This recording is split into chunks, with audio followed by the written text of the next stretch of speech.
샬롬, 반갑습니다. 우리 옆사람과 인사 나누시죠. 반갑습니다. 어서 오세요.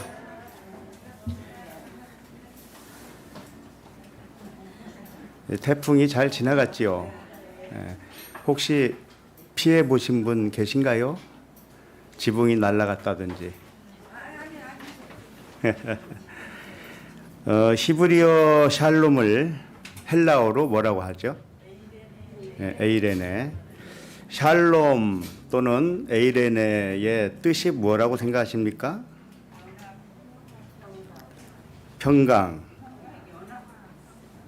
연합? 네. 평안이라고도 하고 연합? 예. 평안은 언제 평안이 올까요? 안식할 때? 안식은 언제 오나요? 7날 갔을 때? 언제 7날 가요? 평안은, 이 샬롬은요, 원래 뜻이 하나가 되어서 분쟁이 그쳤다, 그런 상태를 말하는 겁니다. 그러니까 전쟁이 그치면 평화가 오죠. 그와 같은 의미인데, 이 샬롬은 내 내면에서 전쟁이 그쳐야만이 진정한 평안을 누리게 되는 것입니다.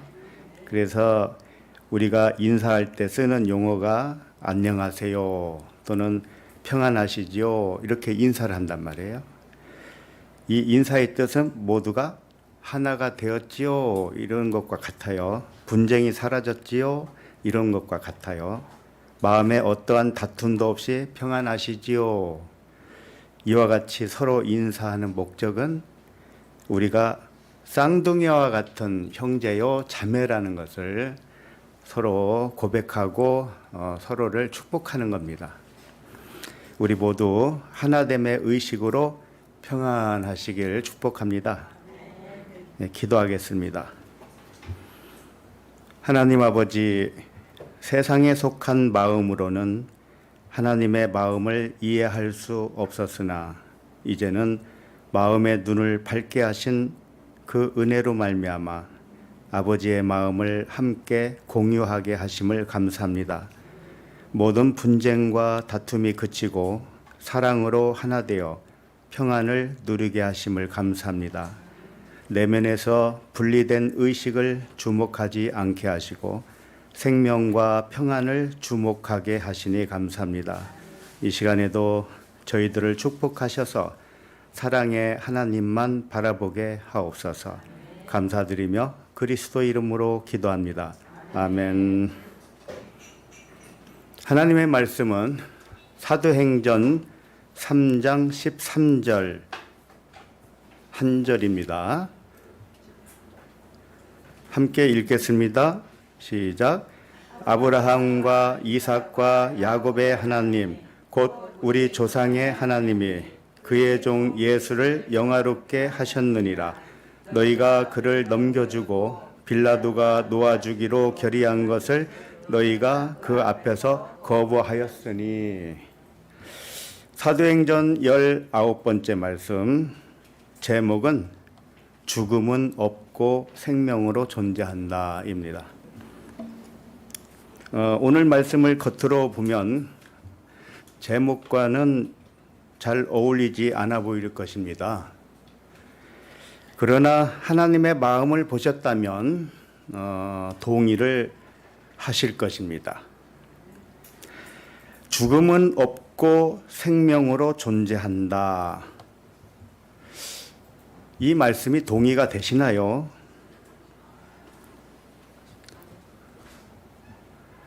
동의가 되셔요? 그럼 왜 장례식장은 왜 가셔요? 안 죽었는데 왜 가셔요? 가서 왜 울기도 하고 그럴까요? 사람은 죽음을 믿어요. 사람이 왜 죽음을 믿을까요? 과연 죽음과 생명이 공존할 수 있을까요? 하나님은 생명이십니까? 죽음입니까? 아니면 생명이기도 하며 죽음이기도 합니까? 오로지 생명이죠. 그런 하나님이 과연 죽음을 설계하셨을까요? 사람이 무엇을 믿는가는 그 사람의 마음입니다.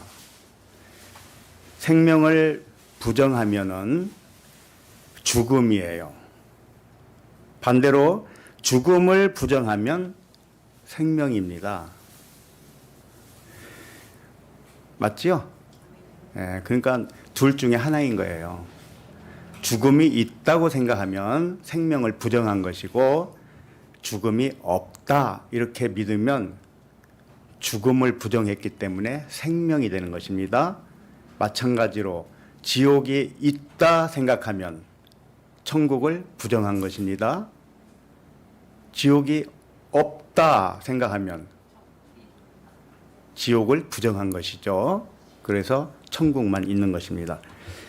자, 오늘 말씀을 이해하는데 도움이 되도록 지난주 말씀을 먼저 상고해 보도록 하겠습니다. 지난주 말씀 제목은 분리의식을 주목하지 말라였습니다. 나면서 걷지 못한 사람이 베드로와 요한을 통해서 걷기도 하고 뛰기도 하면서 하나님을 찬송했습니다. 이 기적을 목격한 이스라엘 백성들이 크게 놀라면서 베드로와 요한을 주목했습니다. 베드로와 요한을 주목한 이유는 베드로와 요한 개인의 능력이 기적을 일으켰다고 생각을 했기 때문에 그렇죠. 그때 베드로가 그들의 생각을 교정해 주려고 진실을 말해주게 되었습니다. 그래서 베드로의 설교가 시작된 것입니다. 이것이 3장 끝때까지 계속 진행됩니다. 베드로의 설교가. 못 걷는 자가 걷게 된 이유를 우리 개인의 능력으로 된 것이라 왜 우리를 주목하느냐 이런 말씀을 했어요. 왜 하나님과 사람을 분리하여 우리를 주목하느냐 이런 말씀이었죠. 하나님과 분리하여 베드로와 요한의 능력을 주목하지 말라 이렇게 말씀한 거예요. 여기까지가 지난주 말씀이었습니다. 기억나시죠? 그리고 베드로의 설명이 오늘 본문에 계속 이어지고요. 3장 끝에 26절까지 지속되고 있습니다. 오늘 말씀은 어떤 내용이 되겠습니까? 지난주 말씀에 이어서 하는 말씀이니까 지난주 한 말에 대하여 그 이유를 설명하는 부분이 되겠습니다. 베드로와 요한의 개인의 권능과 경건으로 이 사람을 걷게 한 것처럼 왜 우리를 주목하느냐라고 했으니까 오늘 말씀은 개인의 권능과 경건을 주목하지 말아야 할 이유를 설명하겠죠. 왜 개인의 능력과 경건을 주목하면 안 되는가에 대한 이유를 설명하는 말씀이 오늘부터 계속 이어지는 것이죠.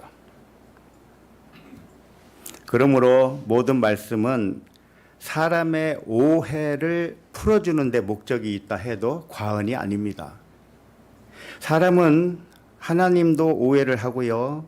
말씀도 오해를 하고 하나님의 능력도 오해를 합니다.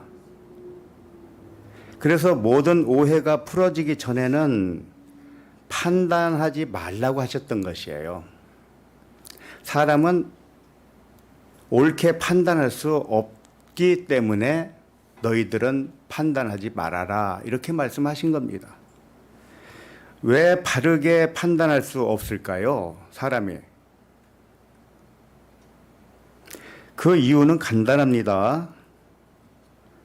하나님을 알지 못했기 때문에 오해를 한 것입니다. 다시 말해서 왜 오해가 생기는가? 들을 수 없었고 볼 수 없었기 때문에 하나님을 오해를 하게 된 것이에요. 사람이 눈으로 보는 것은 실상을 보는 것이 아니고 없는 것을 본 것입니다. 이거 이해하시는지 모르겠어요. 사람의 눈으로 본 것은 착시 현상을 본 것입니다. 그렇게 동의하기가 어려울 거예요. 왜냐하면 나만 그렇게 보는 게 아니고 여러 사람이 같은 것을 보고 같이 판단을 하기 때문에 그래요. 나만 다르게 판단한다면 이상한 사람이라고 하겠고 내가 잘못 봤다고 할 수도 있겠지만 내가 보는 대로 다른 사람도 보고 있는데요. 그러니 어찌 착시 현상이라 할 수 있습니까? 이렇게 질문을 할 수가 있어요.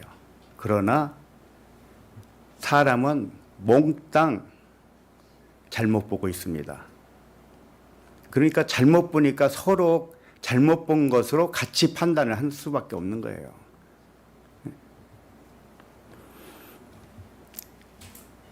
눈으로 보면 존재하지 않는 환상을 본 것이에요.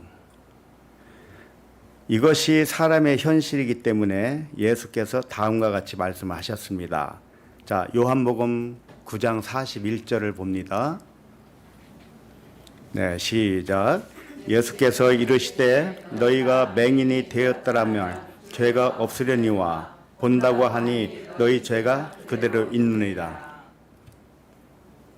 예수님이 이 말씀에서 하신 맹인이죠. 맹인은 긍정적인 맹인을 의미하는 거예요. 가짜를 안 보는 맹인을 말하는 거예요. 이 세상을 눈으로 보는 것은 제대로 본 것이 아니라고 말하는 사람을 좋은 의미로 맹인이라고 한 것입니다. 세상 만물을 눈으로 본다 해도 안 보는 것과 같아서 맹인이라고 한 거예요. 그러니까 이렇게 맹인이 되어야 되는 거예요. 이 사람은 오직 영과 진리의 마음으로만 보는 사람을 의미하는 것입니다. 그래서 죄가 없다고 하셨습니다. 맹인이 되어야 죄가 없다는 거예요. 이 세상을 겉으로 안 봐야 죄가 없다는 겁니다. 그럼 반대로 이 세상을 겉으로 보면 어떤 사람이라는 거예요? 죄인이라는 거예요. 그래서 어떤 사람은 눈으로 보면서 본다고 합니다. 대부분 사람들은 이 부류에 속합니다. 눈에 보이는 대로 보고 제대로 보았다고 생각을 합니다. 그러나 그런 사람에게 말씀을 하셨습니다. 너희가 본다고 하니 너희 죄가 그대로 있느니라.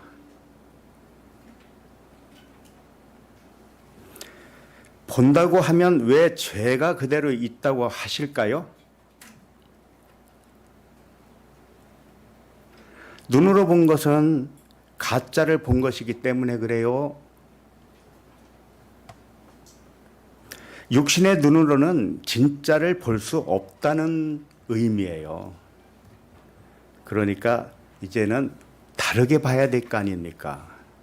다르게 보기를 힘써야 되겠죠? 초점이 거기에 있습니다. 우리가 보는 것은 다 가짜를 보고 있다면 그러면 진짜를 보기 위해서 노력을 해야 될 거 아닙니까? 요한복음 9장 39절도 있습니다. 시작. 예수께서 이르시되 내가 심판하러 이 세상에 왔으니 보지 못하는 자들은 보게 하고 보는 자들은 맹인이 되게 하려 함이라 하시네. 예수께서 이 세상에 온 이유를 무엇이라고 했어요? 예, 심판하러 왔다고 하셨습니다. 그런데 심판은 무엇이라고 말씀하셨어요? 보지 못하는 자들은 보게 하고 보는 자들은 맹인이 되게 하는 것, 이게 심판이라는 겁니다.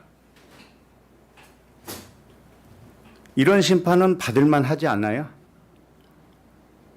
그런데 이런 말씀을 글자대로 생각을 하면서 예수님이 지상 재림을 하면 심판을 하시겠지. 그런 말씀으로 오해를 한단 말이에요. 그러니 사람의 오해는 한도 끝도 없어요.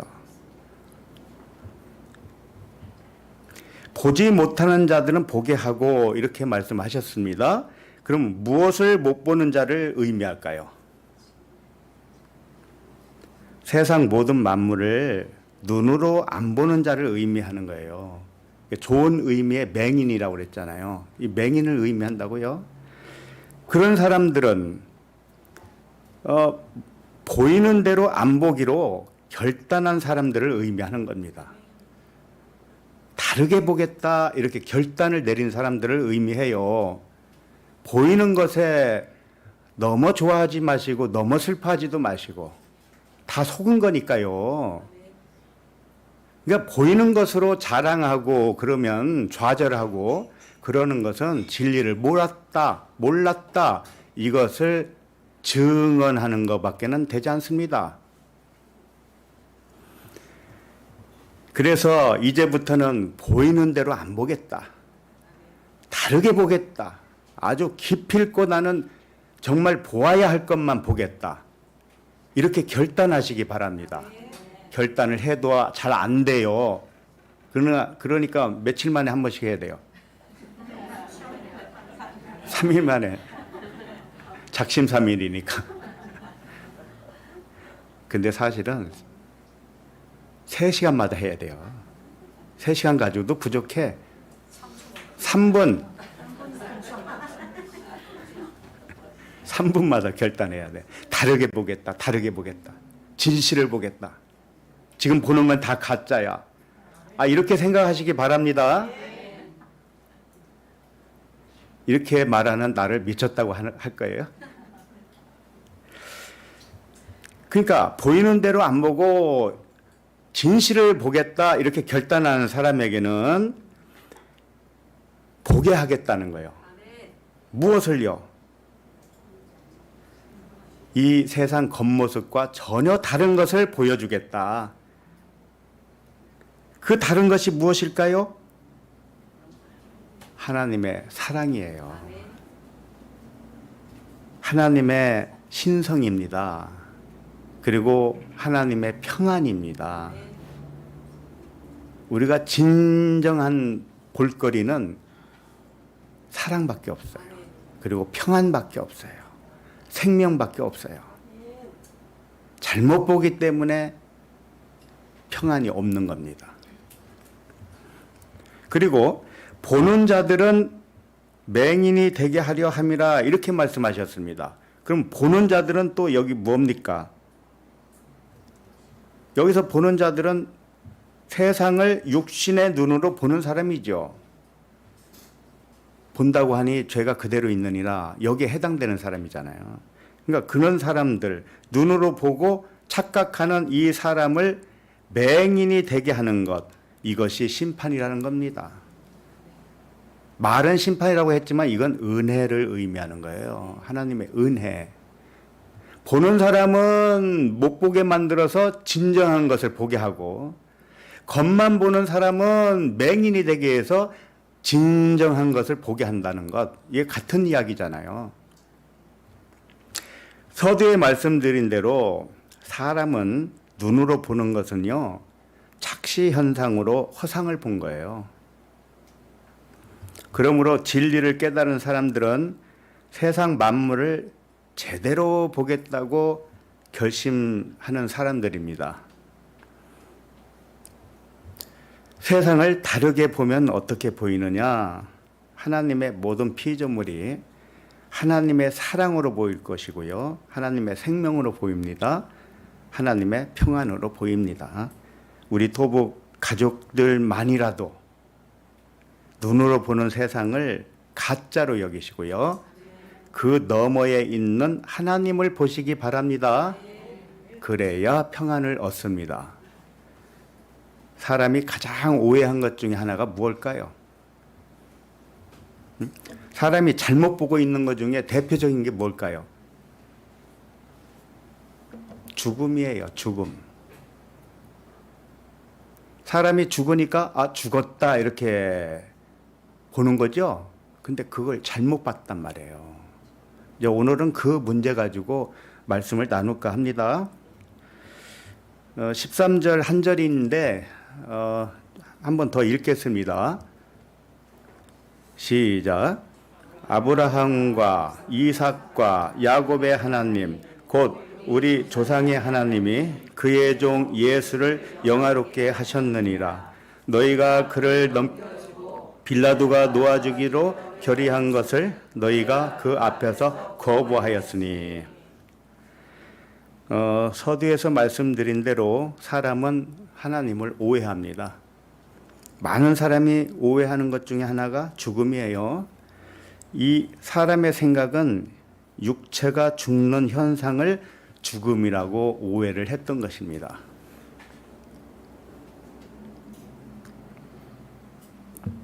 그래서 그런 말도 있죠. 사람은 태어나면서 죽어간다.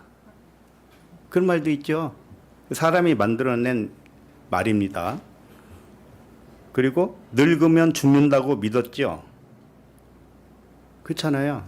그래서 나이가 들수록 이제 때가 됐다 이렇게 말을 하잖아요. 때가 된 것은 맞아요. 무슨 때? 신나는 때. 진짜 신나는 때. 때가 다가왔구나. 사람은 육체의 죽음을 목격하면서 그걸 진짜 죽음이라고 말을 하고요. 하나님은 죽음은 없다고 하십니다. 하나님은 우리에게 죽음이 없다고 말씀을 하셨습니다. 어디에 그런 말씀이 있을까요? 네? 어디에? 성경 전체가 그 말씀이에요.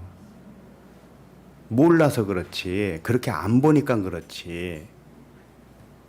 그래도 좀 이해할 수 있는 구절을 선택해서 보도록 합니다. 요한복음 11장 25절입니다. 시작. 예수께서 이르시되 나는 부활이요 생명이니 나를 믿는 자는 죽어도 살겠고. 예수께서 부활이라는 뜻은 무슨 의미일까요? 아, 그분이야 죽었다가 살아났으니까 부활의 주님이라고 하는 거지. 그럼 우리는요? 우리들은 부활이 없는 거죠?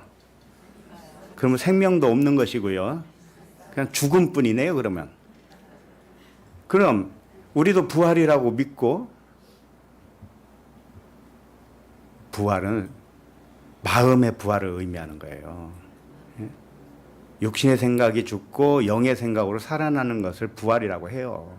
그러면 우리도 부활됐죠? 그러면 지금 예수께서 이르시되 나는 부활이요 생명이라고 그랬습니다. 그러면 우리는 부활했으면 생명이죠. 죽음이 있습니까? 없어요. 없다고, 죽음이 없다고 믿는 마음이 부활한 마음이에요. 그렇게 못 믿으면 부활하지 못한 겁니다. 예수께서 부활이라는 뜻은 이런 것과 같아요. 한쪽 의미가 죽고 다른 한쪽의 의미로 살아난다, 이런 뜻입니다. 그래서 부활을 아나스타시스라는 단어로 사용했습니다. 아나가 뭐예요? 위로잖아요. 위로. 스타시스, 위의 생명으로 세워졌다. 예? 십자가가 스타우로스잖아요. 똑바로 위로 세워진 것. 그러니까 위의 생명으로, 영의 생명, 하나님의 생명으로 이제 드러났다, 이런 것입니다. 그래서 부활이란 근본으로 세워졌다, 이런 뜻이에요. 예수 그리스도는 하나님의 본체시죠. 그러나 사람의 모양을 입고 오는 순간 사람들은 그를 뭘로 여겼습니까? 흠모할 것이 없는 그냥 육체로만 본 것입니다. 그러니까 그 육체로만 보는 자들, 예수님을 육체대로 믿으면 안 돼요. 예수님을 무엇로 믿어야 돼요? 영과 진리로 믿어야 되는 거예요. 그런데 예수님을 그리스도로 알지 못하는 자들에게 예수님이 실상을 증언하시기 위해서 죽으셨다가 부활하셨습니다. 육체는 죽으시고 그리스도의 생명으로 나타나셨다. 이게 부활입니다. 다시 말해서 본래 죽음은 없는 것인데 죽음이 있다고 오해한 사람들에게 진리를 증언한 것입니다. 예수를 육체대로 판단하는 사람의 눈을 맹인되게 하면 육체를 볼 수 없겠지요. 예수님의 육체를 보는 것이 아니고 예수님을 뭘로 보겠습니까? 그리스도로 본다 이겁니다. 영으로 보고 하나님으로 보고 진리로 본다 이겁니다. 그래서 한쪽은 죽는 겁니다. 한쪽이 뭡니까? 하나님을 오해한 마음이 한쪽이에요. 하나님을 오해한 거. 지금 제목이 죽음이니까 죽음이 있다고 오해한 사람의 마음, 사람의 생각은 죽고 무엇으로 부활합니까? 생명만 존재한다고 믿는 마음으로 부활하는 겁니다.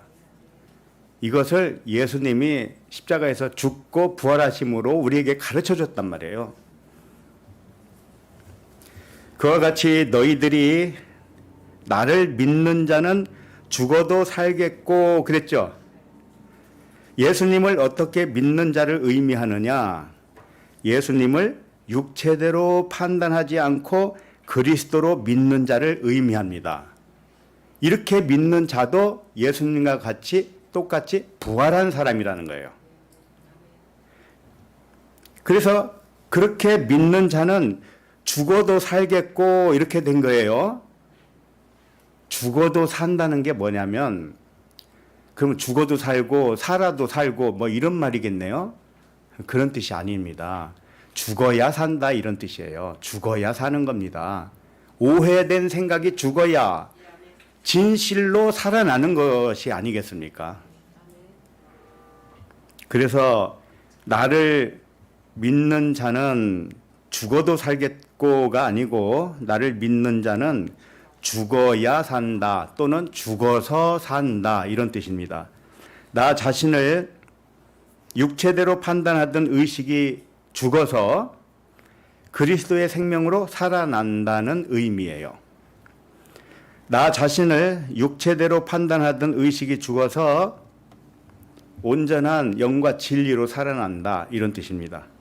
본래 죽음이 없는 상태로 의식이 변화되었다 이겁니다. 여러분 그렇게 되셨습니까?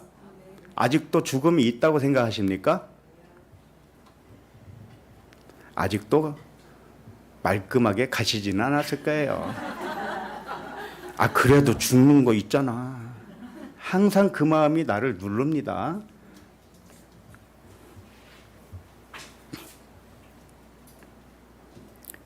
이와 같이 본래 죽음은 없고 생명만 존재한다는 믿음으로 살아난 자에 대하여 이제 다음 절에서 또 계속 말씀하십니다.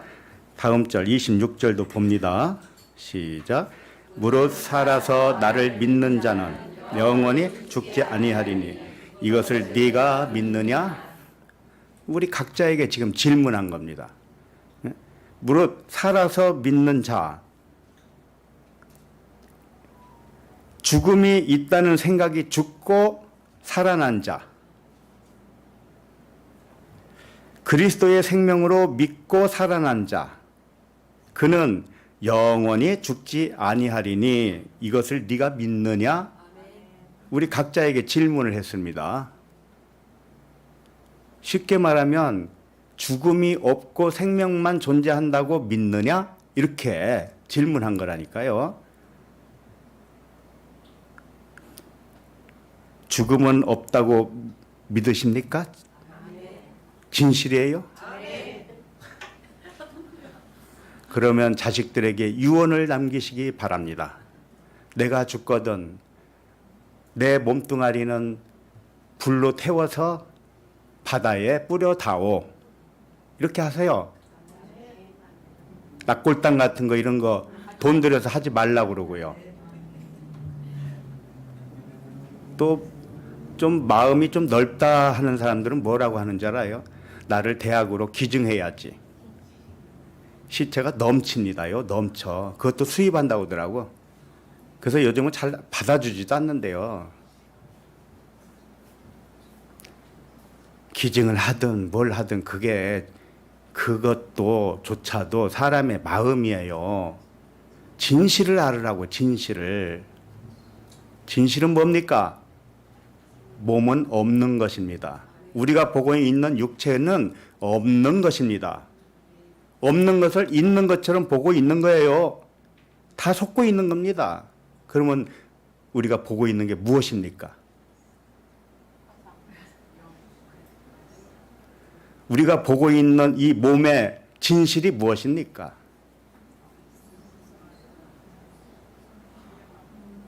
서두에 답을 다 말씀드렸는데 말씀이고요, 영이고요, 생명이고요, 하나님입니다. 이 몸뚱아리가 신이라고요, 신. 근데 사람이 죽으면 몸뚱아리 남겨놓고 가던데요. 그건 뭡니까? 없는 것인데 잠시 동안 있는 것처럼 착시 현상으로 보여주고 있는 것입니다. 생각을 해보세요. 몇천 년 전에 미라가 있어서 뭐 발견되기도 하죠. 가끔씩. 그런데 몇억 년, 몇백억 년에 죽은 사람의 시체를 찾아본 적이 있습니까? 응? 없는 것이에요. 시체도 아예 없는 것이 잠깐 있는 겁니다. 잠깐. 안개와 같이. 너희는 안개와 같이 잠깐 있다가 사라진다. 그 말씀이 있죠. 그와 같아요. 하나님에게는 시간이 없어요. 그래서 사람은 한동안 시체가 있으니까 그게 진짜 존재하는 시체인 줄 알지요. 그러나 언젠가는 없어져요. 그게. 그러니까 없어졌다는 의미는 뭡니까? 원래 없었던 거라는 거죠. 그러면 있는 건 뭡니까? 말씀만 있었다는 겁니다. 영만 있었다는 거예요. 그러니까 죽음의 현상이 영이 빠져나오고 육체는 여기 남겨놨다고 생각하는데 알기 쉽기 위해서 그렇게 말은 했습니다만 이 육을 옷으로도 비유를 하기도 했잖아요. 그러나 실상 그거보다 더 진실은 뭐냐? 육은 없는 거예요. 그냥 영만 있을 뿐이에요. 그럼 영이 몸을 빠져나갔으면 다 돌아간 겁니다. 영 전부 100%가 다 돌아간 거예요. 몸을 1%라도 남겨놓고 간 것처럼 보이지만 사실은 그 몸은 없는 거예요. 그 영이 돌아가면 100%다 돌아간 거예요. 그러나 그때는 이 사람의 모양으로 돌아가는 건 아니란 말이에요. 마치 물이 얼음이 되어서 고드름이 됐습니다. 그럼 그 녹으면 어떻게 됩니까? 얼음의 형체는 이제 없잖아요. 그런 형체만 변하는 것뿐입니다. 영의 형체로 다시 돌아가는 거예요. 말씀이 육신이 됐다는 것이 바로 물이 얼음이 된 것과도 같은 이치예요. 얼음이 녹으면 얼음 같은 형체가 남아 있던가요? 없죠. 100% 물이잖아요. 그와 같다는 겁니다. 그래서 우리는 말씀이에요. 영이에요. 생명입니다. 그러니 죽음이 있습니까? 없어요. 없어요. 있는 것처럼 보일 뿐이에요. 착시 현상이란 말이에요.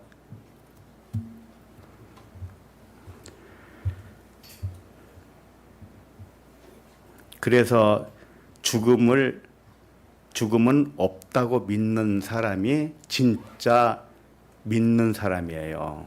그래서 마지막에는 죽음이 없다고 믿으면 생명이 사망을 삼킨 것입니다. 이게 가장 나중에 일어나는 이 천국에 들어가는 관문이에요.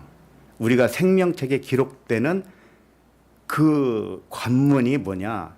죽음을 삼켜야 되는 것입니다. 죽음이 없다고 믿어져야 되는 것입니다.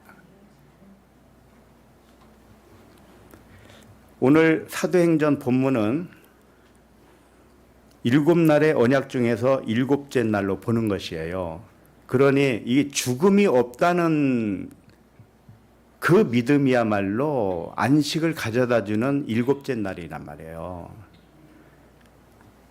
7째 날은 하던 일을 마치고 쉬는 날이죠. 하던 일이 무엇입니까? 우리 자신이 근본으로 돌아가는 여정을 말하는 거예요. 우리 근본은 하나님과 하나예요. 그 하나님과 하나인 나의 존재를 찾아가는 여정, 이것이 하는 일입니다. 우리가 하는 일. 근데 나의 진짜를 찾고 나면 이제 하는 일이 그친 거죠. 그래서 안식입니다. 그때부터는 안식이에요. 근본으로 돌아가는 마지막 관문이 사망이라는 이 허상을 말하는 것입니다. 죽음이라는 마지막 관문을 통과하면 드디어 생명으로 안식하는 것입니다. 요한계시록 20장 14절 함께 읽겠습니다. 시작. 사망과 음부도 불못에 던져지니 이것은 둘째 사망 곧 불못이라. 네. 이게 무슨 말씀이에요?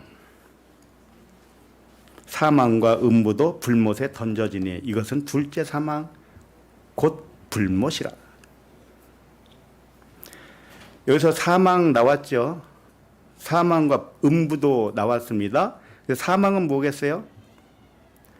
사망을 실제로 믿고 지어낸 사망을 의미하는 거예요. 사람이 사망이 있다, 죽음이 있다고 생각하는 사람에게는 죽음이 있는 거예요. 그러니까 그 죽음이 그 사람에게는 존재하고 있어요. 근데 하나님이 그냥 놔두겠어요? 그 죽음이 없다는 것을 가르쳐 줘야 되잖아요. 그것을 불못에 던졌다는 겁니다. 그러니까 그 오해를 풀어주겠다는 얘기죠. 존재하지 않는 사망을 실체처럼 오해를 했으니까 이걸 풀어주기 위해서는 그 사망을 없애버려야 되죠. 그래서 그걸 불못에 던졌다 이렇게 표현한 겁니다. 불못이 무엇일까요? 불못이 무엇일까요? 성경은요, 상징 단어들로 꽉 차 있습니다. 세대주의자들은 이 불못을 지옥이라고 합니다. 맞죠? 이 불못에 던지니까 구더기도 죽지 않을 그 불못. 소금 치듯 불로 소금침을 당하리라. 소금침을, 그게 무슨 뜻일까요? 지옥에 던지면 구더기도 죽지 않는다는 거예요. 그 정도로 맹렬한 불인데 죽지는 않는데요. 그럼 얼마나 세세토록 뜨겁겠느냐? 이제 이렇게 생각을 하지요. 구더기도 안 죽으니까. 좀 타서 죽어버리면 이제 아픔을 못 느끼겠는데 안 죽게 해가지고 고문을 한다는 거예요. 고문. 그것도 언제까지? 세세토록. 세세 무궁토록. 참 하나님도 참 그런 하나님을 믿고 할렐루야 하고 있었습니까? 그런 하나님은 육신의 부모보다도 못하잖아요. 그런 게 아니에요. 자, 여기서 사망 나왔어요. 그 다음에 음부도 불못에 던졌다 이렇게 돼 있는데 이 음부가 무엇입니까? 하데스라는 단어예요. 음부라고도 하지만 지옥을 의미하는 것입니다. 지옥. 존재하지 않는 지옥을 사람의 생각으로 만들어 놓은 지옥 개념을 말하는 거예요. 교회마다 이 지옥을 안 믿는 교회는 없어요. 거의 없을 겁니다. 근데 그 생각은 누가 만들어낸 생각일까요? 사람이 만들어낸 생각이란 말이에요. 그러면 그 사람이 지어낸 지옥을 지워줘야 될 거 아니에요, 이제. 그 생각 개념을 이제 없애줘야 되잖아요. 그러면 어디로 보내는 거예요? 불못에 던진다, 이겁니다. 불못은 뭡니까? 성령의 역사잖아요. 성령이 깨닫게 해주겠다. 그런데 잘 생각해 보세요. 이와 같이 환상으로 존재하는 사망과 지옥을 불못에 던져지니 이렇게 말씀하셨는데, 그렇다면 사망과 지옥을 불못에 던졌으니까 불못을 세대주의자들은 뭐라고 생각을 합니까? 불못도 지옥이라고 했잖아요. 그게 맞다면 지옥을 지옥에다 던진 겁니까? 그렇게 되잖아요. 불못도 지옥이고 여기 음부라고 돼 있는데 이 하데스도 지옥이라니까요. 그러면 사망과 이 하데스 지옥을 지옥불에 던졌다는 말이 되잖아요. 그런 경우가 어디 있습니까? 지옥을 지옥에다 던졌다니. 그리고도 이 글자대로 해야 된다고 말씀을 하실 겁니까? 그것이 아니에요. 오해하지 마시기 바랍니다. 불못은 태우는 갈릴리 해변과도 같아요. 불못은 깨닫게 해주는 성령의 운행하심을 상징으로 보여주는 표현입니다. 갈릴리 해변도 마찬가지예요. 성령의 운행하시는 장소로 비유한 것입니다.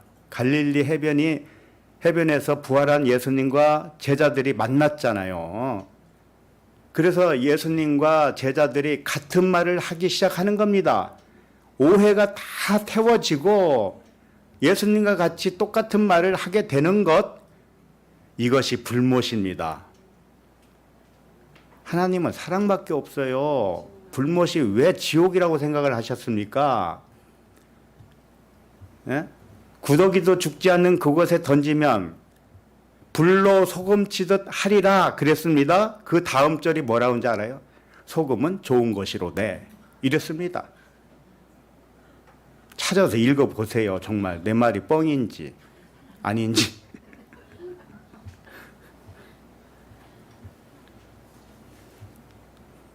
뻥이라고 하니까 이게 어떻게 번역이 될지는 아주 궁금합니다.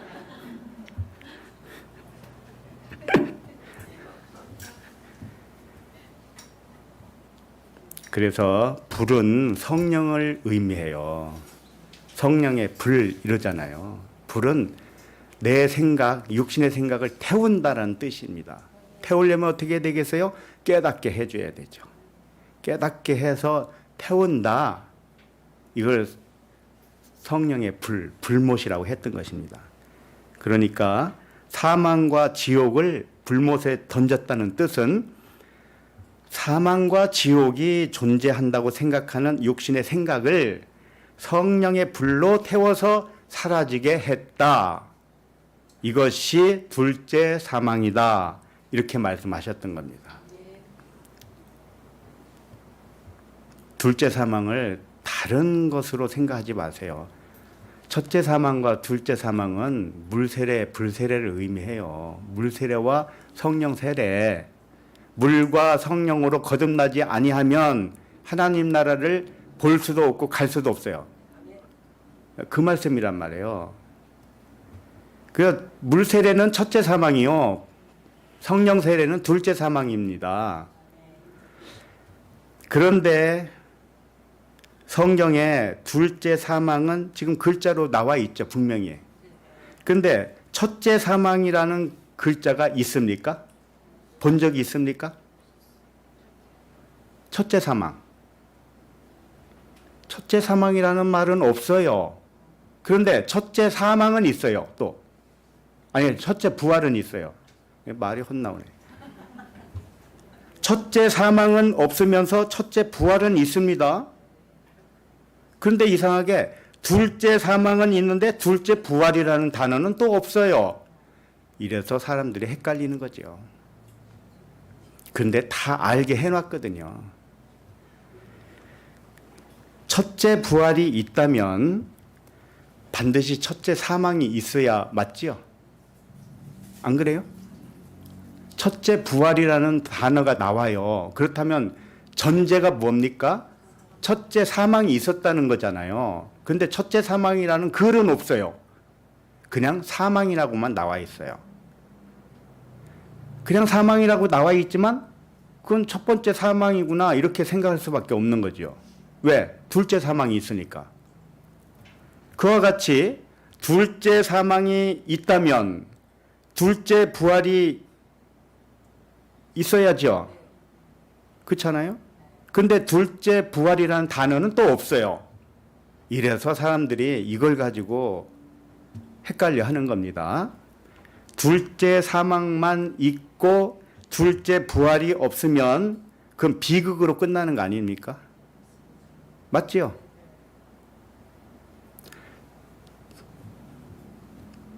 요한계시록 20장 15절을 읽습니다. 시작. 누구든지 생명책에 기록되지 못한 자는 불못에 던져지더라. 사망과 지옥을 불못에 던지는 것을 둘째 사망이라고 했습니다. 둘째 사망에 들어간 자들이 누구라고 했습니까? 여기서 생명책에 기록되지 못한 자라고 했어요. 이렇게 하니까 세대주의자들의 생각은 이렇습니다. 불못에 던져진 자들은 구원받지 못한 자고 생명책에 기록된 자들은 구원받은 자라고 생각을 하는 것입니다. 맞습니까? 그렇게 생각하십니까? 그러나 생각을 해보세요. 사망과 지옥을 불못에 던지면 그 사람이 어떻게 되겠습니까?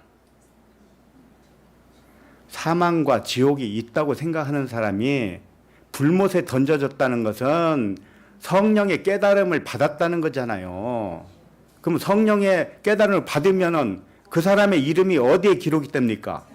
생명책에 기록이 되는 거예요. 그러니까 둘째 사망이 있으니까 둘째 부활이 있는 거 아닙니까? 생명책에 기록되는 것 자체가 둘째 부활이라는 뜻이에요. 첫째 부활에는 생명책에 기록된다는 말이 없어요. 다시 말해서 물 세례를 받고는 거듭남이 될 수가 없다 이겁니다. 물 세례를 받고 성령 세례를 받은 다음에야 생명책에 기록된다 이런 뜻이겠죠. 생명책에 기록되는 것이 무엇이냐? 곧 둘째 부활이다. 그러나 둘째 부활이라는 말은 없으니까 사람들이 오해를 하더라는 얘기예요. 그래서 사망과 지옥은 사람이 착각으로 오해를 해서 만든 환상입니다. 그러니까 하나님의 말씀을 잘 보시면 전부 구원이라는 걸 아실 거예요. 네? 사망과 지옥을 불못에 던지니까 그 사람이 다시 바뀌는 거잖아요. 그 생각이 바뀌죠. 바뀌어서 어디에 기록이 돼요? 생명책에 기록이 되잖아요. 그러니까 지옥에 던지는 자가 곧 생명책에 기록될 자란 말이에요. 근데 이걸 둘로 나누잖아요. 불못에 던지니까 저건 구원 못 받았고 생명책에 기록된 자는 그럼 누가 생명책에 기록됐다는 얘기는 없잖아요. 여기에. 누가 생명책에 기록됐다는 거예요? 구체적으로 말을 해줘야 되잖아요. 그래서 구체적인 언급은 없습니다. 왜 이렇게 하겠어요? 회개, 사람의 오해를 풀어주면 그 사람 자체가 그 영혼이 생명책에 기록됐다는 이런 뜻이죠. 우리는 생명책에 이미 기록이 되어 있는데 그것을 확증받는 말씀이에요. 이게. 네? 물로 한 번 죽고 성령으로 한 번 죽고 태어나서 정말 너희들이 하나님의 아들이다 이렇게 인정받는 시기를 생명책에 기록했다 이렇게 하는 것이지, 생명책에 기록되지 않은 영혼은 한 영혼도 없어요. 한 영혼도 없다고요. 모든 사람이 진리를 아는데 이르고 구원받기를 원하시는 분이 누구십니까? 하나님이셔요. 다만 시간의 차이만 있다고요. 세대의 차이만 있어요.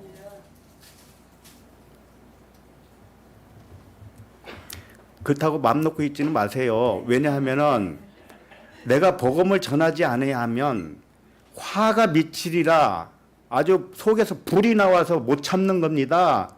진정으로 구원받은 사람은, 진정으로 거듭났다면 그런 마음이 생기는 거예요. 그래서 가족이든 무엇든 가리지 않아요.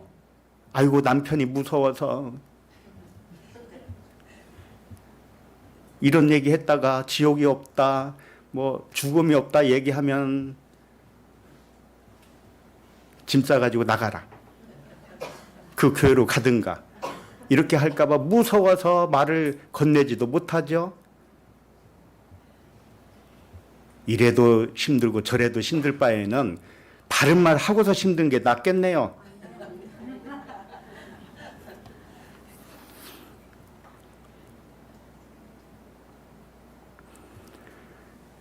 그러므로 사망이 있다, 지옥이 있다는 생각은 육신의 생각이고요. 허상일 뿐입니다. 이 육신의 생각이 오해가 풀리고 영과 진리로 깨달으면 그의 혼과 영은 합하여서 한 영으로서 생명책에 기록된 것입니다. 그러므로 마지막 사망과 지옥이 불못에 들어가는 것을 둘째 사망이라고 했던 것이죠. 생명책에 기록이 되는 것을 둘째 부활의 의미로 기록한 것이에요. 사람이 특히 오해를 많이 하는 책이 계시록이죠. 계시록을 세대주의 눈으로 보면 크게 오해를 하게 되어 있어요. 계시록은 상징의 언어입니다. 최고의 상징의 언어인데 계시록도요, 다른 성경과 다르지 않아요. 이미 구약에서 묘사한 것들을 이 계시록에서도 똑같이 말을 하고 있는 거예요. 그러니까 계시록만 별난 책이 아니에요. 성경 66권이 다 같은 말을 하고 있어요. 근데 사람은 오해를 합니다. 계시록으로 세상이 멸망하는 때를 점치려고 해요. 성경 해석가들이 계시록을 많이 오해를 했어요. 그동안에도. 세상의 역사적 징조를 보면서 계시록에 꿰어 맞추려고 시도를 많이 했어요. 예를 들면 1차, 2차 세계대전이 있죠. 이런 전쟁이라든지 이스라엘의 멸망과 회복을 이 계시록에서 나타난 징조와 무리하게 맞추려고 시도를 합니다. 이런 계시록 강해에 매력을 느껴서 사람들이 많이 몰려듭니다. 그래서 주님이 언제 오나, 그때를 나도 한번 들어보자. 집을 팔 때가 되는 건지, 더 가지고 있어야 되는 건지, 예수님 오기 전에 팔아서 잘 먹고 잘 살아야 되는데 지금 팔기는 좀 아깝다.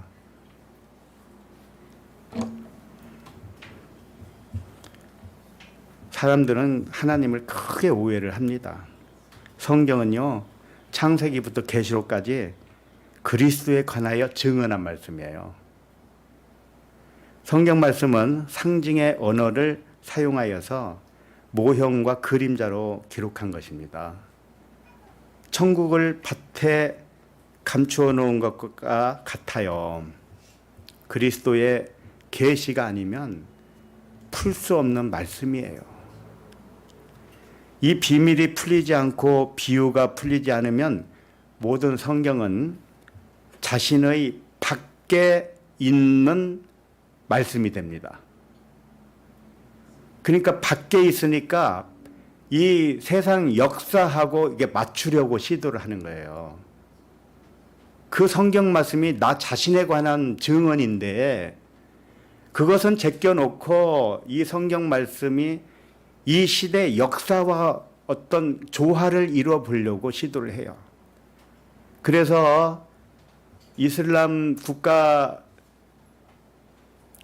특히 이슬람 국가에 한국 선교사들이 파송되어 있어요. 그 사람들은 신분을 감추고요. 노출이 안 되어야 됩니다. 그들은 이슬람 교인을 설득을 해서 기독교인이 되게 만드는 것이 그들의 사명일 거 아닙니까? 그런데 노출되면 잡혀 들어가서 죽어요. 그런 사례들이 있었잖아요. 그런데 그 사람들이 목숨을 내놓고 그렇게 하는 이유가 하나 있어요. 그건 세대주의의 눈으로 보기 때문에 그래요.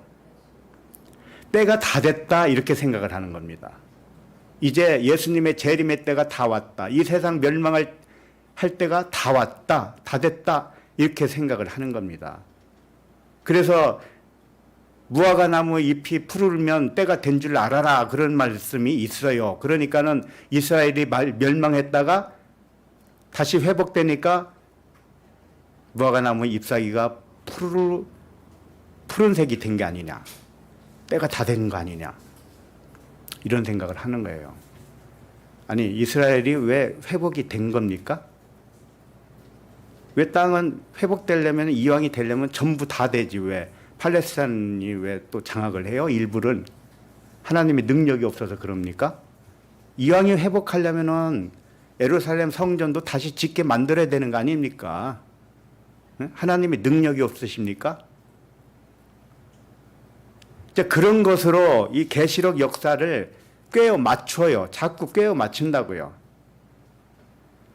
아니, 이 세상에 전쟁이 없었던 시절이 있었습니까? 세계 1차, 2차 대전만 전쟁이었습니까? 예수님이 오기 전에도 전쟁은 얼마든지 많이 기록이 되어 있어요.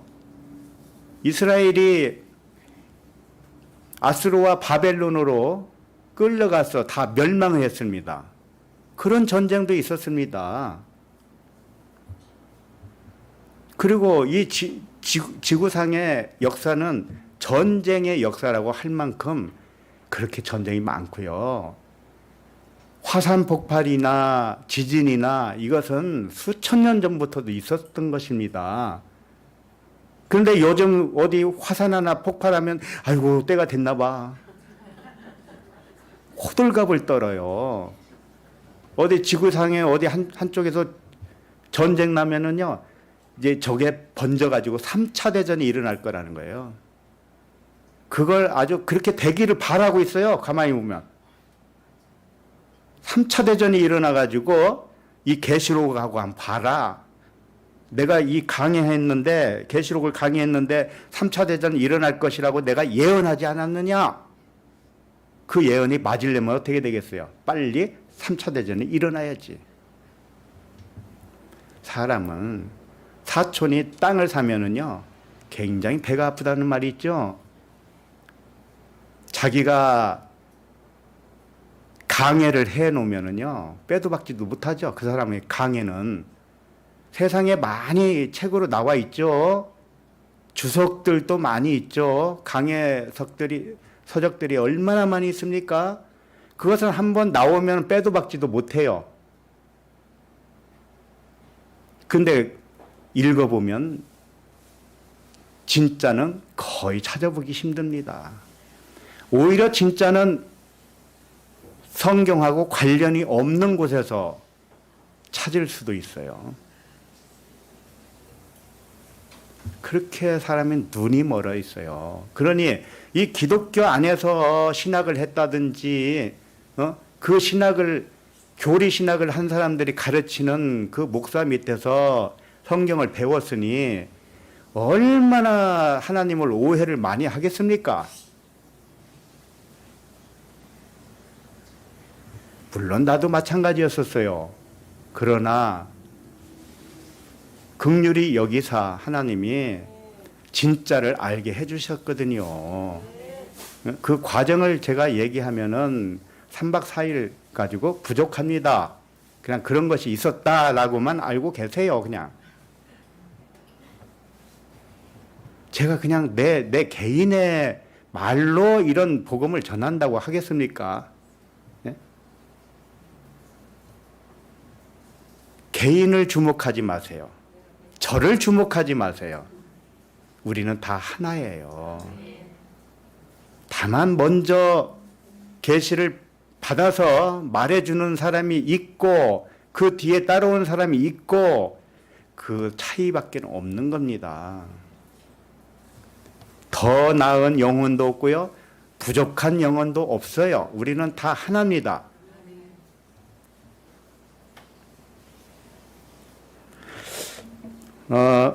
아무쪼록 우리 모든 형제 자매님들은 들을 기가 있어서 너무 감사합니다. 우리가 최고로 내려놓기 힘든 것이 죽음입니다. 죽음이에요. 오늘 제목은 죽음의 문제를 다루고 있습니다. 죽음은 없습니다. 가끔씩 이미 말씀을 드렸어요. 우리 이 육체라든지 이 보이는 만물이, 우주 만물이 마치 뭐와 같으냐면은 솜사탕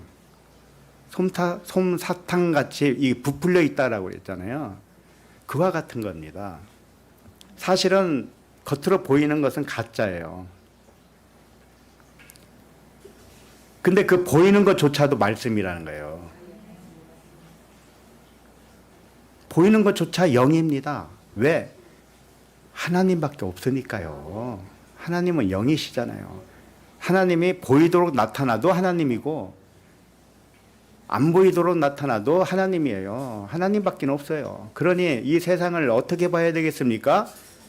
하나님의 현현으로 봐야죠.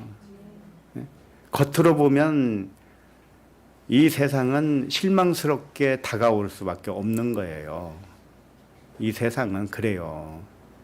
실망스럽게 다가오는 세상을 보면서 어떨 때는 실망 안 주는 세상처럼 보일 때가 있어요. 그럴 때는 기분이 좋죠. 나에게 잘해주니까. 그러다가 나에게 잘 안 대해주면 금방 토라지잖아요. 이게 사람이에요. 그러나 무엇을 보았기 때문에 그렇게 되었을까요? 잘못 보았기 때문에. 겉만 보았기 때문에. 자, 우리 본문 13절을 다시 주목해 보세요. 이 말씀을 한마디로 요약을 해보겠습니다. 한마디로 요약하면 죽음은 없고 생명으로 존재한다입니다. 오늘 제목이에요. 이 진리를 알아듣게 하시려고 아브라함과 이삭과 야곱과 또 여기 예수도 나오죠. 예수를 하나님과 연결해서 설명을 하고 있는 겁니다. 이 말씀의 초점은 뭐냐? 생명만 있다는 것을 말씀하고 있는 거예요. 그런데 그렇게 보입니까? 그렇게 안 보이죠. 얼른 보면 안 보인다고요. 그래서 사람은 잘못 본다는 거예요. 글도 잘못 보는 것이고 말도 잘못 듣습니다. 제가 한국말로 했지 뭐 일본어로 했습니까? 중국어로 했습니까? 그런데 못 알아듣겠다는 겁니다. 조금 자세히 천천히 들어보면 못 알아들을 말이 하나도 없어요. 그런데 못 알아듣겠다 이겁니다. 왜 그럴까요? 귀가 없으니까요. 들을 귀가 없으니까요. 열리지 않았으니까요. 이유는 그거밖에 없습니다. 다시 말해서 모두 죽지 않고 살아 있다는 말씀을 하고 있는 것입니다. 아브라함과 이삭과 야곱이 죽지 않고 살아 있으며 예수도 죽은 것 같으나 살아 있다는 말씀을 하는 것입니다. 13절 초반을 봅시다. 아브라함과 이삭과 야곱의 하나님 곧 우리 조상의 하나님이 이렇게 말씀하셨죠. 왜 아브라함과 이삭과 야곱의 하나님을 말씀하실까요? 왜? 성경의 인물이 이 세 사람밖에 없습니까? 하도 많은 그 많은 허다한 이름 중에 왜 아브라함과 이삭과 야곱을 들어서 이렇게 설명을 하겠느냐 이거예요. 그거야 잡히는 대로 했겠지.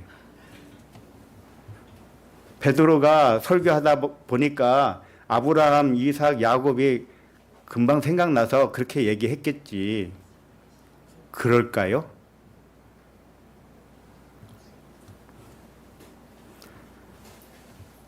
그 이유는 하나님이 어떤 분인가를 이 세 사람을 통해서 알려주셨기 때문에 그래요.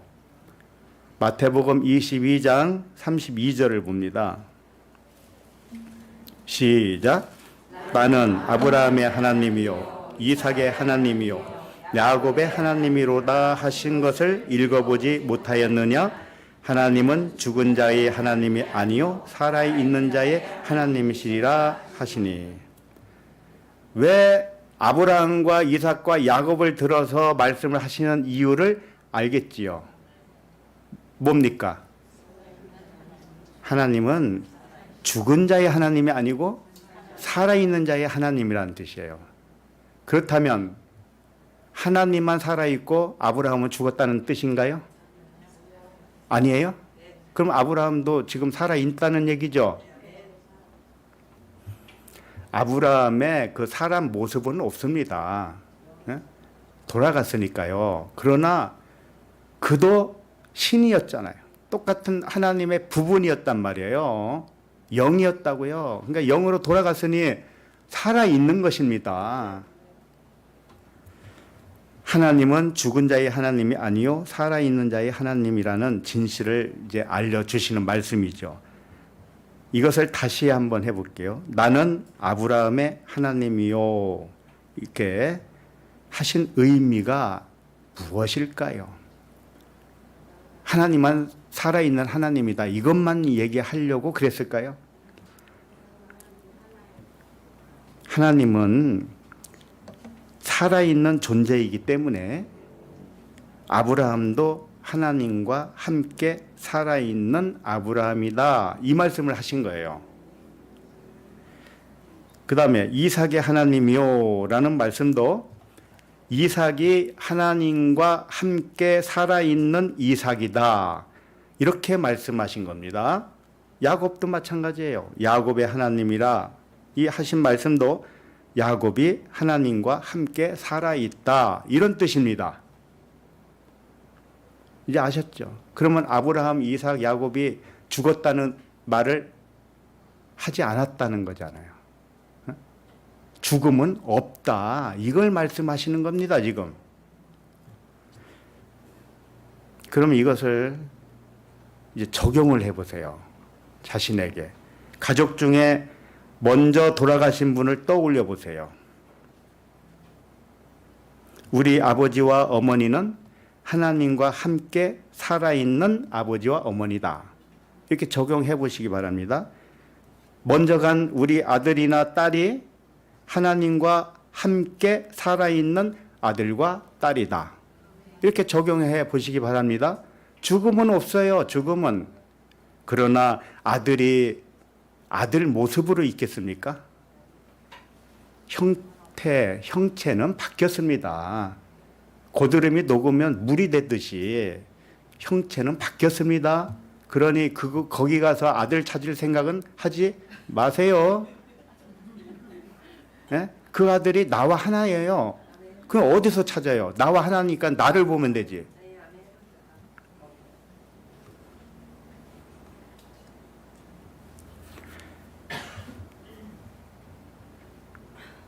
그 다음에 13절을 다시 보시면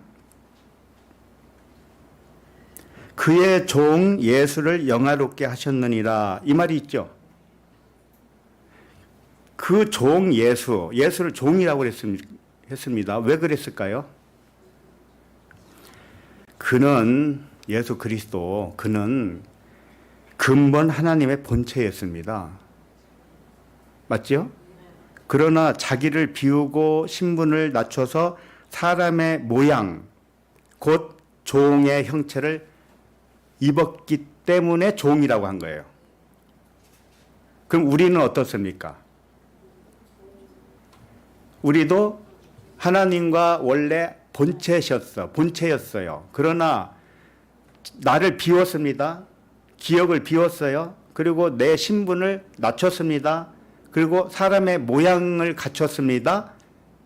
사람의 모양을 갖추고 나니까 기억도 안 나죠. 신분도 낮아졌죠. 그래서 하나님과 비교할 때는 종이라고 하는 것이죠. 근데 이 종이 근본으로 다시 돌아가면 어떻게 됩니까? 더 이상 종이 아니지요. 뭐가 됩니까? 아들이라고 하는 것입니다. 깨닫지 않으면 종이요. 깨닫고 나면 아들이라는 거예요. 근데 그 종 예수를 영화롭게 하셨다 이렇게 말씀하셨습니다. 이건 뭐냐? 말씀이 육신이 되어서 온 예수를 근본 하나님으로 다시 세웠다는 뜻이에요. 근본 하나님으로 격상시켜 줬다 이런 뜻입니다. 이게 영화롭게 되었다. 왜? 창세 전에 함께 영화로웠던 그 예수 그리스도가 사람의 모양으로 오면서 종의 형체를 취했는데 다시 십자가에 죽고 부활함으로 인해서 하나님께 영광이 되었습니다.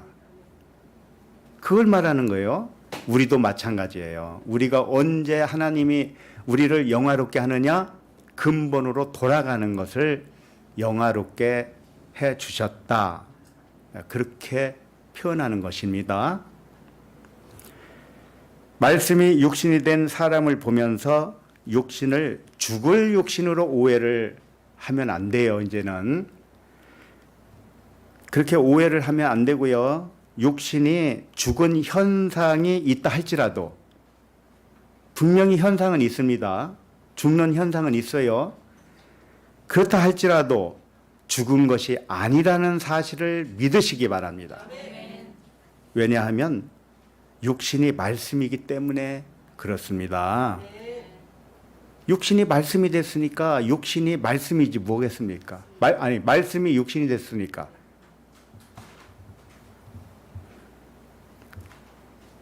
죽음이 없다고 믿는 이유는 죽은 시체를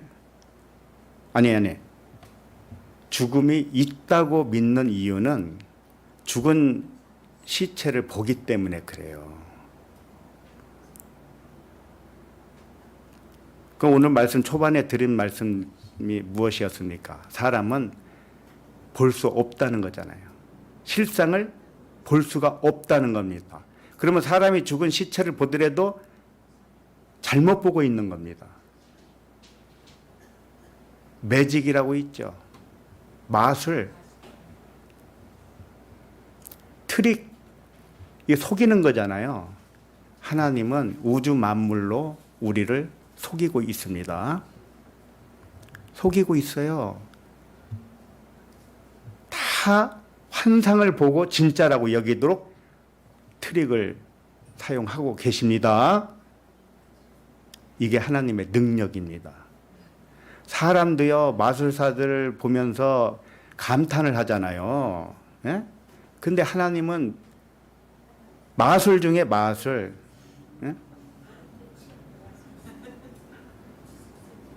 아니 마술사들이 하는 건 하나님이 하는 거에 비하면 유치한 거죠.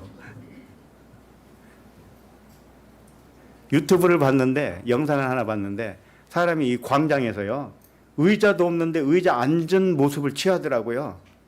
그런 거 보셨어요? 무릎을 이렇게 의자에 앉은 것처럼 구부리고 했는데 아무리 이렇게 해도 의자가 없어요.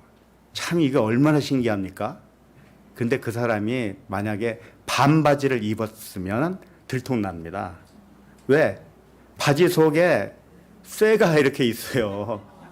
쇠가 버티고 있었던 겁니다. 그 쇠가 신발 밑에 이게 땅에 이렇게 박혀 있는 거예요. 이게 마술이라고 하는 것이지만 하나님의 마술은요, 그냥 실제 같아요. 너무나 이 세상이 너무 실체같이 보이지 않습니까? 그러니 안 속을 사람이 어디 있겠어요? 다 속아요. 그런데 하나님이 이렇게 속게 한 이유는 그냥 속여서 지옥에 보내려고 했겠습니까? 속인 다음에 다시 눈을 열어서 이것은 실제가 아니고 저것이 진짜란다. 이걸 가르쳐 주기 위해서예요. 그러니 얼마나 사랑스럽습니까, 하나님이.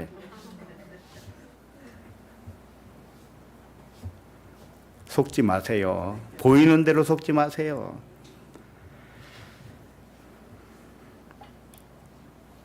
눈으로 본 세상은 모두 착시로 본 환상입니다. 그러므로 사람의 죽은 시체를 보았다 해도 진실을 본 것이 아니에요. 그 시체는 본래 없는 것이고 말씀이 전부였던 것입니다. 다르게 표현하면 영이 전부였다는 것이죠. 왜냐하면 보이는 물질은 잠깐 보이다가 사라지는 안개와 같은 것입니다. 안개가 한동안 있어도 그건 실체가 없는 거예요. 물도 아닙니다, 그것은. 그러니까 육체는 보이는 형체로 잠깐 있는 것처럼 속이는 말씀이에요. 물이 얼음이 되었다가 녹으면 물이 되는 것처럼. 그럼 얼음이 따로 존재하나요? 물 아니면 얼음. 이게 둘 중에 하나로 존재하는 것이지, 얼음이 녹아서 물도 생겼고 또 얼음도 그대로 있는 경우가 있습니까? 없지요? 근데 사람에게는 사람의 시체가 있으니까 육이 여기 남아있다고 생각을 하죠. 그러나 그렇지 않습니다. 그건 착시 현상이에요. 시간만 지나면 다 없어져요. 안개가 잠깐 있다가 없어지는 것과 같이 이 육신은요, 다 없어집니다. 그냥 영으로만 있는 거예요. 그래서 육을 남기고 간 것 같이 보이지만 사실은 그렇지 않다는 거죠. 영이 몸을 놓고 간 것 같아도 영과 몸이 모두 영으로 돌아간 거예요. 몸이 남아있는 것처럼 보인다 해도 이미 사라져서 없는 것인데 시간 차이로 잠깐 있다가 사라지는 안개요 그림자라, 이런 뜻입니다. 그러므로 영이 100%이고 말씀이 100%입니다. 이제 이렇게 말하면 좀 육을 또 아무렇게나 사용할 것 같아가지고 차마 그렇게 얘기를 못하고, 제가 언젠가는 그랬어요. 육은 한 20%라면 영은 80%지, 이렇게 얘기했죠. 그런데 이제 정정을 하겠습니다. 영이 100%요, 말씀이 100%입니다. 육은 없는 것입니다. 모든 물질도 마찬가지예요. 말씀뿐이에요. 신성뿐이고 하나님뿐이에요. 자, 그 다음에 오늘 본문에 보면은 끝에 보면 너희가 그를 넘겨주고 빌라도가 놓아주기로 결의한 것을 너희가 그 앞에서 거부하였으니, 이랬죠. 자, 일단은 디모데후서 1장 10절을 잠깐 봅니다. 시작. 이제는 우리 구주 그리스도 예수의 나타나심으로 말미암아 나타났으니 그는 사망을 패하시고 몸으로. 이 말씀은 사람이 생각하는 그 사망은 존재하지 않고 오직 생명만 존재하기 때문에 썩지 않는다, 이렇게 선포하신 말씀이에요. 그러나 사람들은 오해를 합니다. 여기 보면 나타났다, 드러냈다, 이게 3번 나와요. 맞죠? 잘 보세요. 이제는 우리 구주 그리스도 예수의 나타나심으로 말미암아 나타났으니 그는 사망을 패하시고 복음으로서 생명과 썩지 아니할 것을 드러내신지라. 다 나타냈다는 뜻이잖아요. 이게 3번이나 나와요. 자, 그런데 나타났다 이 단어를 과거형으로 기록하고 있습니다. 이미 나타났었다, 이런 뜻입니다. 세대주의자들 말처럼 장차 나타날 예수의 지상 재림을 의미하는 것이 아니라는 겁니다. 이 말씀도 지상 재림으로 생각을 한다니까요. 예수님이 죽음과 부활로 죽음이 없고 생명만 존재한다는 진리를 나타내 보여주셨다, 이런 말씀이거든요. 과거행이에요. 이미 끝났다. 그런데 어떻게 장차 나타난 것으로 여깁니까? 나타나심으로 말미암아 나타났으니. 나타났다는 걸 두 번 얘기하잖아요. 연거푸. 그러니까는 지상 재림을 말하는 게 아닙니다. 이것은 이미 끝난 이야기를 하고 있는 거예요. 그래서 그분이 뭘 했느냐? 사망을 패하셨다. 이렇게 말씀하시는 겁니다. 이 진리를 깨달은 사람들은 사망이 없다고 믿게 된다는 뜻이에요. 진리를 깨달은 영은 오직 생명으로 존재한다는 믿음으로 살게 되어 있습니다. 이것이 곧 그리스도의 이름으로 믿는 믿음으로 사는 것입니다. 우리 모두는 생명으로 사망을 삼켜버렸습니다.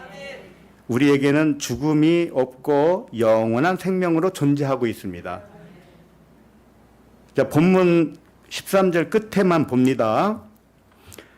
끝에 보면 너희가 그를 넘겨주고 빌라도가 놓아주기로 결의한 것을 너희가 그 앞에서 거부하였으니 이렇게 돼 있죠? 이게 무슨 뜻이겠어요? 이스라엘 사람들은 예수님을 죽음에 넘겨줬다는 거죠. 십자가에 못 박아 죽이세요. 넘겨줬습니다. 그런데 빌라도는 예수님을 놓아주려고 했어요. 그리고 놓아주려고 했더니 이스라엘 백성들은 그것까지도 거부했습니다. 이런 말을 하는 이유가 뭐겠어요? 여기에 무슨 뜻을 전해주고 싶어 할까요? 예수님은 생명이시죠. 그리고 하나님 자신이 말씀이 육신이 돼서 온 분이에요. 우리에게 진리를 가르쳐 주려고 증언자로 오신 분이죠. 그럼 그분은 생명입니다. 죽음이 없는 분이에요. 그런데 이스라엘 백성들은 죽음이 있다고 생각을 해요. 그래서 예수님에게서 죄를 찾은 거예요. 죄. 그럼 죄의 싹은 뭡니까? 사망이죠. 그러니까 죄를 찾고 나서 자기 나름대로 죄인이라고 뒤집어 씌웠습니다. 그게 뭐예요? 차칭 하나님의 아들이라고 한 것을 참남하도다 하면서 그 죄를 제목을 가지고 있었던 겁니다. 그래서 십자가에 보내버렸습니다. 근데 빌라도는 왜 놓아주려고 했을까요? 빌라도는요, 율법 없는 자예요. 너희가 법 없는 자의 손을 빌어서 예수를 십자가에 못 박여 죽였지 않느냐, 이런 말씀이 있잖아요. 그러니까 법 없는 자라는 거예요. 법 없는 자가 뭐예요? 율법이 없다는 뜻입니다. 빌라도가 율법이 없어요. 그러니까 무엇만 있습니까? 진리만 있죠. 그래서 이 빌라도는 예수님에게서 죄를 찾지 못했어요. 예수님이 생명 자체인 줄 알았단 말이에요. 그러니까 죄를 찾지 못하니까 죽일 수 있습니까? 없지요. 그러니까 놓아주려고 했습니다. 근데 그걸 또 거부했습니다.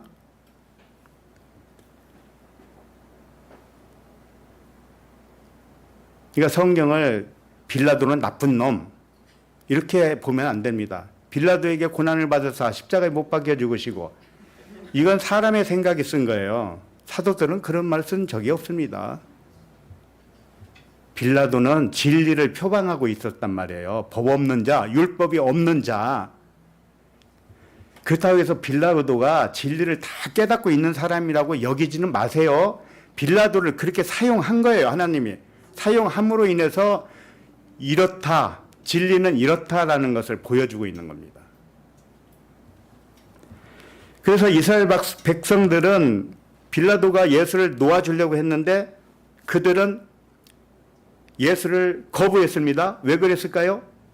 예수에게서 죄를 찾았기 때문에 그래요. 그러면 예수를 잘못 본 거예요? 잘 본 거예요? 예수를 잘못 봤으니까 죄가 보였던 겁니다. 그렇죠? 그러면 그렇게 보고 있는 이스라엘 백성들이 죄인이라는 거예요. 너희가 본다고 하니 죄가 그대로 있느니라, 이렇게 되는 것입니다. 그래서 이스라엘 백성들은 생명을 거부한 겁니다. 예수님을 거부했으니까 생명을 거부했어요. 그래서 사람은 생각대로 결과물을 만들어내는 것입니다. 생명을 부정하면 죽음이 되는 것입니다. 예수님을 거절했다는 것은, 거부했다는 것은 생명을 거부한 거예요. 이게 모든 사람들의 실태예요. 생명을 거부하면은 반드시 죽음입니다. 그러니까 죽음이 있다고 생각하는 거잖아요. 그런데 죽음을 부정하면 생명이 되는 것이죠. 우리는 무엇을 믿으시겠습니까? 무엇을 선택하시겠습니까? 기도하겠습니다. 하나님 아버지, 죽음은 없고 생명으로만 존재하게 하시는 은혜를 감사합니다. 하나님은 죽은 자의 하나님이 아니시고 산 자의 하나님이시니 감사합니다. 모든 육신도 말씀으로 돌아가서 하나님과 함께 살아 있으니 감사합니다. 이 진리의 말씀이 믿어지게 하시니 감사합니다. 감사드리며 그리스도 이름으로 기도합니다. 아멘.